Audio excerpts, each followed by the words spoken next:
કે મારે થોડોક મારા સ્વભાવમાં વાંધો હતો ને મારા સાસુ બહુ થોડીક ઝઘડા હતી, એના સ્ટ્રેસ આને બોર્યું ને એટલે એના વાળ ઓછા થઈ ગયા છે. રાધર આપણે એવું આપણા સંતાનને 100% કહીએ કે તને શું ખબર હોય મેં કેટલું સહન કર્યું છે, તને શું ખબર હોય મેં કેટલું કર્યું છે. અને આપણામાં કેટલી મોટી તકલીફ છે. ધારો કે આમાંના કોઈક આજ 5 વ્યક્તિ હિંમતથી આવી અને 2 વસ્તુ છોડશે ને, એટલે વાહેવાળા 4 વ્યક્તિઓ કહેશે કે ભાઈ અમને ખબર છે હું છોડી શકે એમ છે, ભાઈ અમે આને ઓળખી છીએ. એવા નિશાસા નાખીને ઓળખે એવું કર્યા રાખે. ઓલી કહેવત છે ને કે બિલીબેન 100 ઉંદરડા મારીને પાટે બેઠા છે. એ કહેવત પાછળ એક રહસ્ય છે. આપણે ત્યાં આખા સાહિત્યની અંદર જે કહેવતો ઉપાડી છે એની પાછળ પોતપોતાની કથા છે. હા, 100% બિલાડીબેન છે એ 100 ઉંદરડા મારીને પાટે બેઠા, પણ બેઠા તો ખરા ને. નો બેઠા હોત તો 150 ને મારત. સુધર્યું તો ખરું, પરિવર્તન તો આવ્યું. દાદા હવે તો હારા થઈ ગયા, બહારના સ્વભાવમાં હવે તો પરિવર્તન આવ્યું.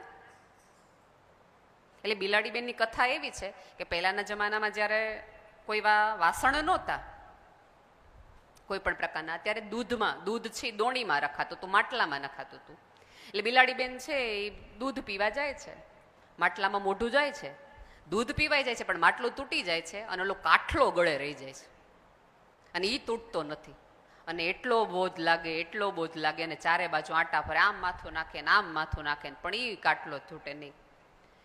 અને ઘરની બહાર થોડાક ઉંદરડાઓની સભા ભરાય છે અને ઉંદરડા એમ કીધું કે આ બિલીબેન કાંઈક જુદા થઈ ગયા છે, હવે નીકળે છે પણ ખાતા નથી, કારણ કે પકડાતા નથી, ઓલો કાટલો વચ્ચે આવે છે.